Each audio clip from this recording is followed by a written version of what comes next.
So, 2023 is over, and 2024 is here. So, what exactly are my plans for this year? Hey guys! Whoa! Hold on a sec, guys. We need an upgrade. How's this?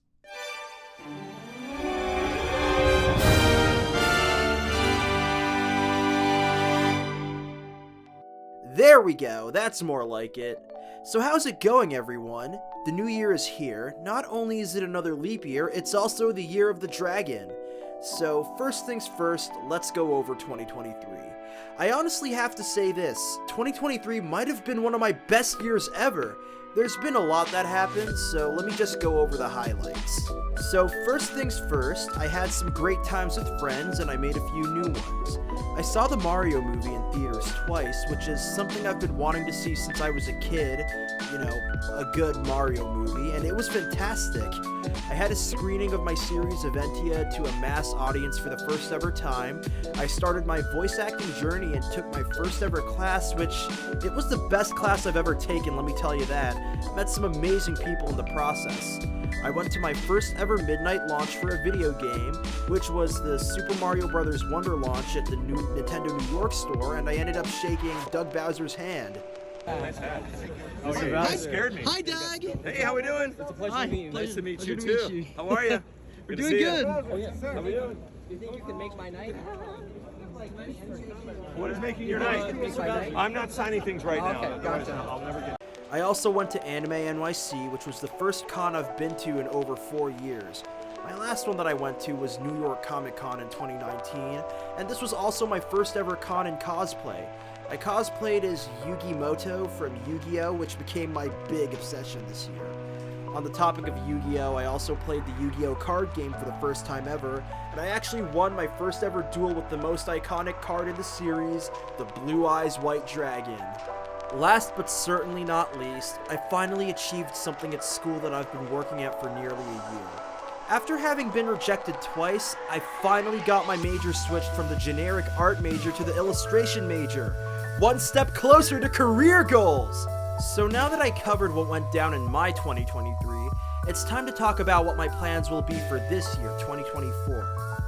So one of my biggest things that I want to do this year is work on my Eventia series way more, especially since last year was basically a year off because I had gotten so burned out from doing it for nearly 2 years straight at that point, as well as some other factors that just played into me losing interest in doing animation for a little bit. It took some time to take care of myself, focus on school, do other important things in life that I've been needing to do and I just couldn't, and now I'm ready to get back to production on this series.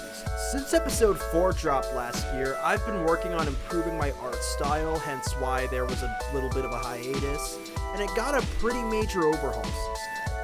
Notably, I made the designs a bit more realistic and anime-like, the most obvious change from the previous art style being the faces and eyes in particular. I went for more of a shonen manga type look after they had the cartoonish look for quite a while, and honestly, I really prefer the more anime look that they have now.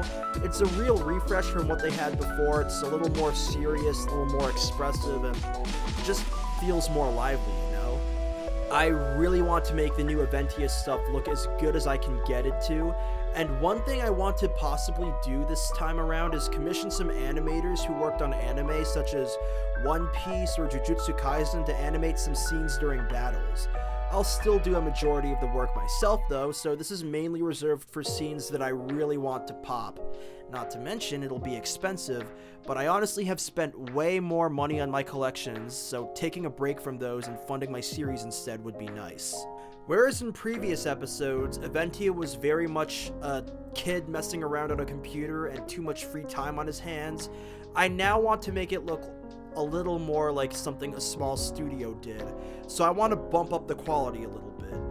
One thing I currently am working on is a new intro for the series, and some of you may remember that I did post that I finished an animatic for the new opening.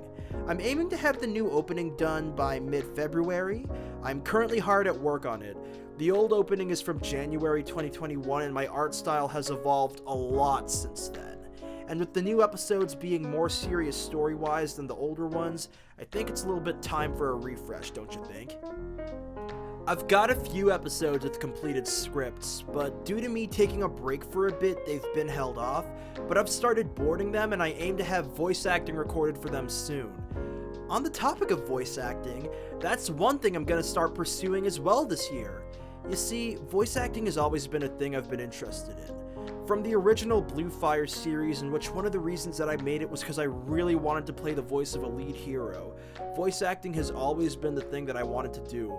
Since I took that voice acting class last semester, this really opened up my horizons to pursuing this more, as more than just a hobby, but a job that I could do. So I could be both an animator and a voice actor at the same time.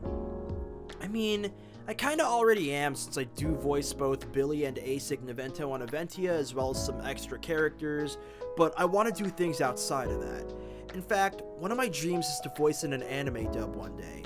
To name a few series that I would absolutely explode if I could be a part of: One Piece, and as you all know, this is a big one for me, My Hero Academia, or Yu-Gi-Oh!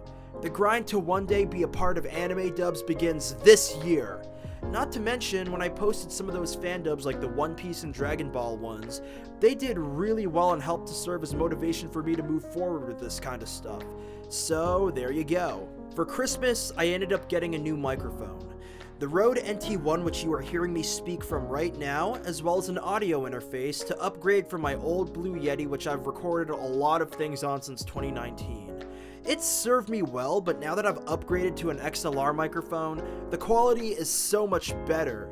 Now that I have a new microphone and a drive to get into voice acting, I plan to take a couple classes and audition for things way more now. So that's really my plan for 2024. I'm going to be working more on Eventia and chasing my voice acting career. It's going to be one of my more productive years, that's for sure. And one last thing, I'm going to be announcing a name change. So I'll admit, LFZ Productions kinda lost its charm to me. The LFZ part is fine, and I'm still gonna use it for recognition's sake, but I think the production suffix at the end has to go. But what will replace it? Well, I could become just LFZ, and in fact, some people already refer to me as just that. But here's the thing though, LFZ by itself is taken. So since it's a new year, it's time for a new me. And guess what? It's the Year of the Dragon, so my new YouTube name, and possibly on other platforms too, will be LFZ Say To You. But what does Say To You mean? Say To You is Japanese for Dragon of the Wind, which honestly, I think it's pretty cool and it kind of resembles a bit of Rebirth, if you know what I mean. So now I'll be LFZ Say To You, but it'll still be recognizable to those who have followed me for a long time, hence why I'm keeping LFZ in the name. And with that, I think it's a great place to wrap this video up. So thanks for watching this video, everyone. I hope your 2024 goes great, and I'll see you guys next time. Don't forget to like and subscribe if you haven't already. Peace.